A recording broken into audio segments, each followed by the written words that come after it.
आपके सवालों का स्वागत है। अगर सवाल इससे जुड़े हुए हों तो बहुत अनुग्रहित रहूंगी। क्या क्लैरिफाई करेंगे क्या कि जो मुस्लिम लीग की बात प्रधानमंत्री कर रहे हैं, या जिस मुस्लिम लीग की बात आपने अभी की 1940 में, वो मुस्लिम लीग जिन्ना की थी, और जिस मुस्लिम लीग से आपका गठबंधन है केरल में, वो इंडियन यूनियन मुस्लिम लीग है। मैं सवाल का जवाब दूंगी, लेकिन मैं पहले प्राइम मिनिस्टर के स्टेटमेंट की बात करूंगी। और प्राइम मिनिस्टर का स्टेटमेंट इतना घटिया और इतना शर्मनाक है कि उनको थोड़ा आत्मचिंतन करना चाहिए। नरेंद्र मोदी भाजपा के प्रचारक मात्र नहीं है, नरेंद्र मोदी इस देश के प्रधानमंत्री हैं। प्रधानमंत्री पद की कुछ गरिमा होती है, प्रधानमंत्री पद की कुछ मर्यादा होती है, लेकिन प्रधानमंत्री गरिमा और मर्यादा को ताक पर रखकर लगातार बोलते हैं, सबके साथ सबके विकास की बात करते हैं और फिर इस तरह की बातें करते हैं। क्या उनको हमारे मैनिफेस्टो में दिख रहा है? उनको हमारे मैनिफेस्टो से क्या दिक्कत है? क्या गरीबों की, आदिवासियों की, युवाओं की, महिलाओं की, किसानों के हक की बात करना गलत है? और अगर गलत है तो यह गलती हम बार बार करेंगे। बताएं कहां किसकी छाप दिख रही है? क्या मोदी जी ने हमारे मैनिफेस्टो का एक पेज भी पढ़ा है?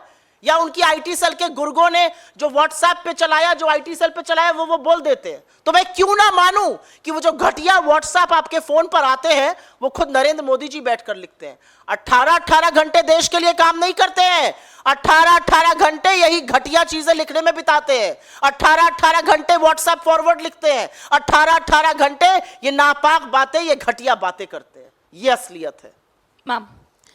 Ma'am, the same allegations have been also leveled by the BJP president JP Nadda, in which he said that in 1929 it was Muslim League who had promised about the reservation on the basis of religion, and that is what Congress is also repeating. So he is saying that Congress only believes in appeasement politics, and he also mentioned that what was the reason that when Rahul Gandhi went to Wayanad for his nomination, Congress party's flags were not there, and he said that this clearly shows Congress supports Muslim League only.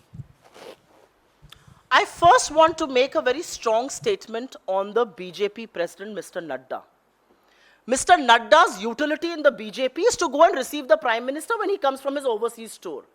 He should choose not to make these silly statements because he exposes his absolute political and moral bankruptcy. That's the first statement I want to make. The second statement that I would want to make is that when India was fighting against the British, and when India was saying do or die, and when the Quit India movement was in progress, why did your political ideologue Shama Prasad Mukherjee write to the British to curb the do or die movement? Why did he choose to run the governments with Muslim League in Northwest Frontier Province, in Sindh and in Bengal, when Congress governments had already resigned? So I do believe that the BJP president knows very little, should speak a little less. That's the first point I want to make. The second point that I want to make is, as far as Wayanad is concerned, or as far as any other state of India is concerned, why do you think the Prime Minister is using this language? Or why do you think Mr. Nadda is making all those silly allegations? Because Mr. Nadda sees a looming and a largely looming defeat. The reality is, our internal surveys and BJP's internal surveys are bang on. 180 is what they are at, and that tally is dwindling. And anything else that they are saying is basically distracting from the issues that really matter. I challenge Mr. Nadda to go on any stage, his party stage, a rally, a political fora, a channel like yours. Get your editor to interview Mr. Nadda and ask him to speak for 2 minutes on unemployment. Ask him to speak for 2 minutes on price rise. Ask him to speak for 2 minutes on crime against women. Ask him to speak for 2 minutes as far as the farmer's plight is concerned. I bet my bottom dollar on it, he will not be able to say a word. And that is the reality of the last 10 years.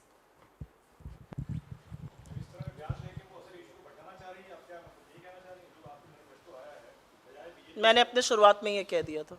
Okay तो ma'am, जो आप लोग आपत्ति दर्ज करा रहे हैं कि प्रधानमंत्री का जो बयान है वो विभाजनकारी और सांप्रदायिक एक किस्म से है, तो क्या इसकी शिकायत आप लोग चुनाव आयोग से करने पर विचार कर रहे हैं? यस मैम, ये जो मुझे ऐसा लगता है कि चुनाव आयोग के हर नियम, हर कानून को ताक पर रखकर नरेंद्र मोदी इस बार प्रचार कर रहे हैं, उनके मंत्री इस बार वक्तव्य दे रहे हैं। चाहे वो सेना के इस्तेमाल की बात हो, चाहे मोदी जी अलग अलग वेशभूषा में दिख रहे हो, असलियत यह है कि देश की जनता समझ गई है कि राजा जो है वो प्रजा को भटका रहा है। ये प्रजातंत्र है, हम जनता हैं, हम वोट देकर अपनी सरकार चुनते हैं, हमें भेड़ बकरी समझने की गलती मत कीजिए। और हर उस नियम का जो उल्लंघन हो रहा है, हम लगातार चुनाव आयोग के पास जा रहे हैं, इस पर भी जाएंगे, अन्य चीजों पर भी जाएंगे। और हमारी अपेक्षा और आशा और विश्वास है कि एक निष्पक्ष संस्था चुनाव आयोग, जिसके ऊपर दारोमदार है, जिसके ऊपर जिम्मेदारी है इस देश में निष्पक्ष फ्री एंड फेयर इलेक्शन कराने की, वो जरूर इन बातों को संज्ञान में लेगी और इस पर एक्शन लेगी। ईडब्ल्यूएस पे आप लोगों ने जो बात की अपने घोषणा पत्र में, ये कहा गया कि जो 10% है उसको हम थोड़ा स्ट्रेच करके बाकी लोगों को देंगे। तो जो नहीं, हमने ये नहीं कहा कि हम नहीं, स्ट्रेच करके, इसमें ऐसी भाषा ये कहा गया है कि 10% आरक्षण को बिना किसी भेदभाव के सभी जाति और समुदाय के लोगों को लागू करेंगे। नहीं, तो जब हम, अब आपका सवाल हो गया हो तो मैं जवाब थोड़ा दे सा सकती हूँ। पूछ लूं? जी बिल्कुल पूछिए। अभी जो सवर्ण के लोग हैं, बीजेपी ने उनको जो 10% दिया, आर्थिक रूप से कमजोर हैं, तो कहीं ना कहीं रिजर्वेशन तो वो भी डिजर्व करते हैं।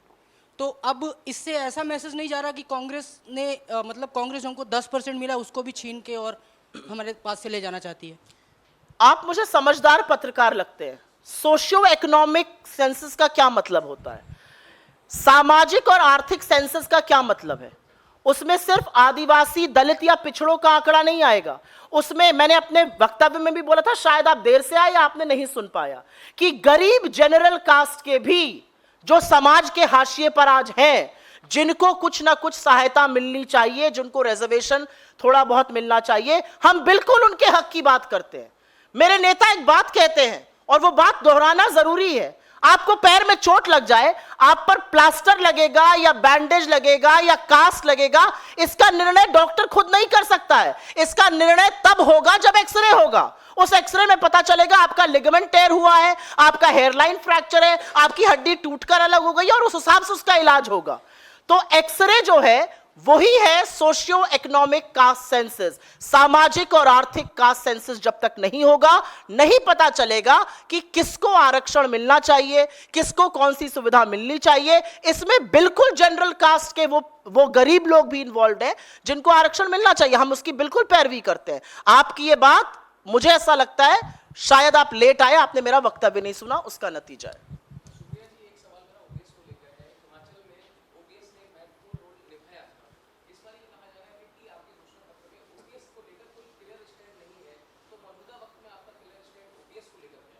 आपका ये सवाल जिस दिन हमारा घोषणा पत्र जारी हुआ था, उस दिन घोषणा पत्र के जो चीफ आर्किटेक्ट हैं श्री चिदम्बरम जी से भी पूछा गया था, और मुझे लगता है उन्होंने इसका बिल्कुल स्पष्ट जवाब दिया था।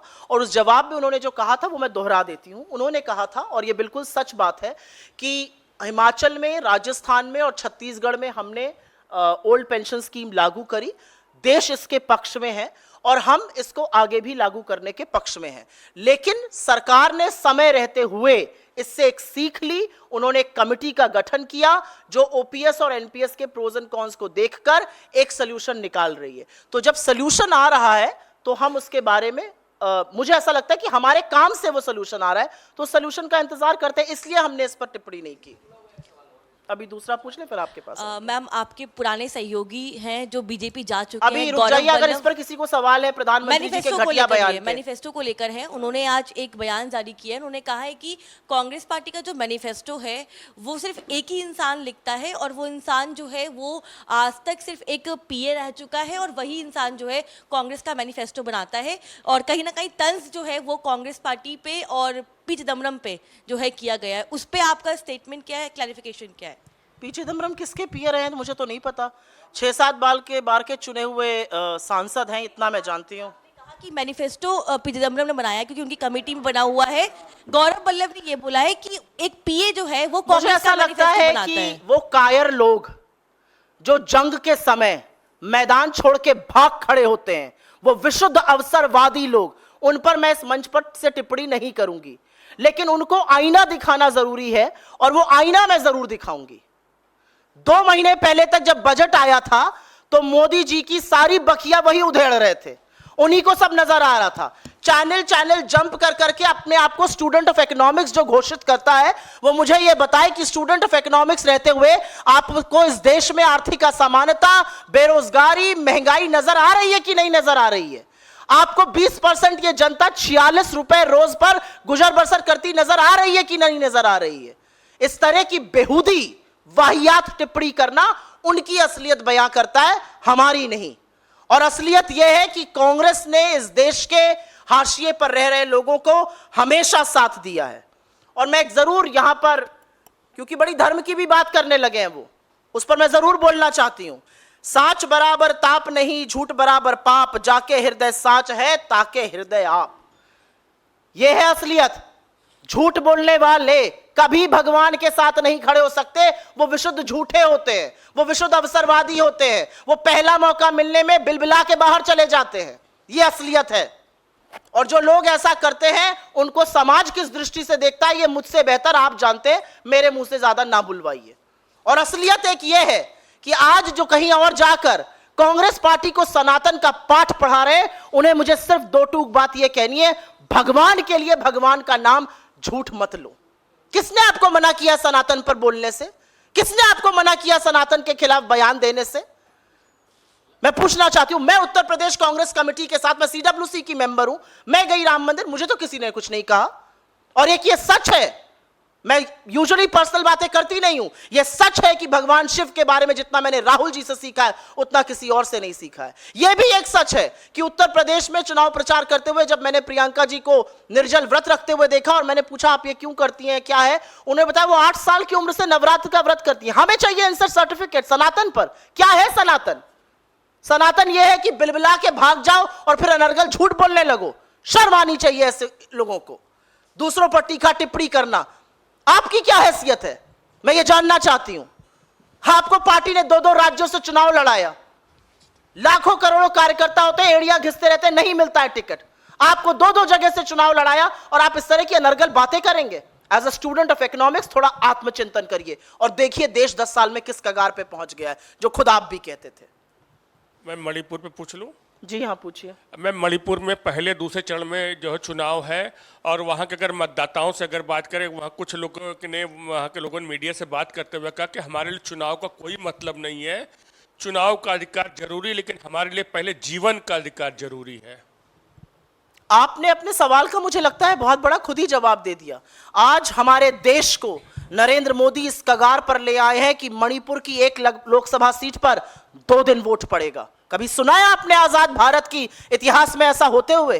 एक लोकसभा सीट पर 2 दिन वोट पड़ेगा, क्योंकि समुदायों को एक साथ आप खड़ा देख नहीं पाएंगे।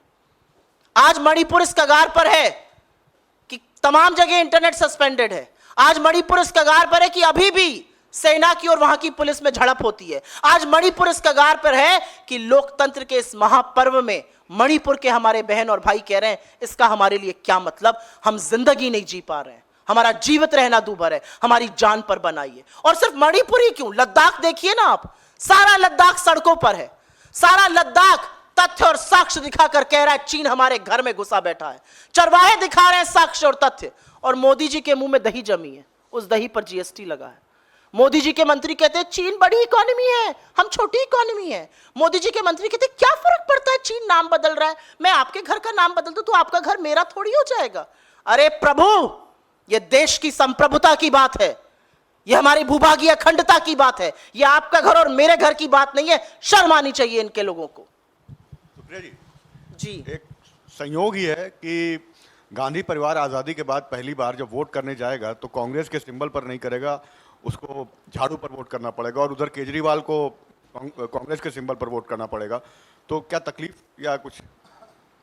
इंडिया ब्लॉक के सदस्य हैं तो तकलीफ क्यों होगी, साथ मिलकर चुनाव लड़ रहे हैं। Ma'am, your alliance partner Shiv Sena's Mumbai candidate Amol Kirtikar has been summoned by Enforcement Directorate even as campaign is underway. Are you surprised at all? He was Are earlier you accused. surprised that anybody who is going to contest an election will be summoned by the ED, the CBI or the income tax? I am waiting for the multiple raids that are about to happen on candidates across the political spectrum in the Indian opposition. I am absolutely certain that people will be raided, ED will come, CBI will come, income tax will come. They will waste our precious time to campaign, because that is, please understand, Mr. Modi alone is not the star campaigner of the BJP. The star campaigner of the BJP, more than Narendra Modi, are ED, CBI and income tax. And that is what you're seeing. Are you surprised at all? But this is exactly what people of this country understand, and this is exactly why they will be taught a lesson. ठीक है ma'am, एक सवाल है, प्रशांत अब हो किशोर गया। एक सवाल है मैम प्रशांत किशोर के इंटरव्यू से, उन्होंने एक तो मैं कांग्रेस कंसल्टेंट्स की बात पर जवाब नहीं देती हूँ, राजनीतिक लोगों पे बात करिए, कंसल्टेंट्स की बात पे क्या जवाब देना है? जी हाँ, आपके अलायंस पार्टनर संजय सिंह की तरफ से बयान आया, उन्होंने बोला है कि अलायंस का एक कॉमन मिनिमम प्रोग्राम होना चाहिए था, अलग से मैनिफेस्टो जारी करना सही नहीं है, क्योंकि लोगों में एक मैसेज देने की जरूरत है कि हम सब एक हैं। मुझे ऐसा लगता है कि हमारे सारे तमाम अलायंस पार्टनर्स इन्हीं समस्याओं पर बात कर रहे हैं, इन्हीं समाधानों की बात कर रहे हैं। उन्होंने किस कॉन्टेक्स्ट में कहा है मुझे नहीं पता, पर मुझे लगता है कि यही कॉमन मिनिमम प्रोग्राम का भी खाका है। बहुत धन्यवाद आप लोगों का।